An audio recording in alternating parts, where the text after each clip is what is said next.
కవితనై భార్యనై భర్తనై కవినై కవితనై భార్యనై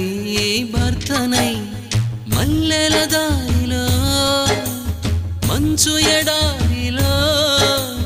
మల్లెల దారిలో మంచు ఎడారిలో పన్నీటి జయగీతాల కన్నీటి జలపాతాల నాతో నేను అనుగమిస్తూ నాతో నేనే రమిస్తూ ఒంటరినై అనవరతం కంటున్నాను నిరంతరం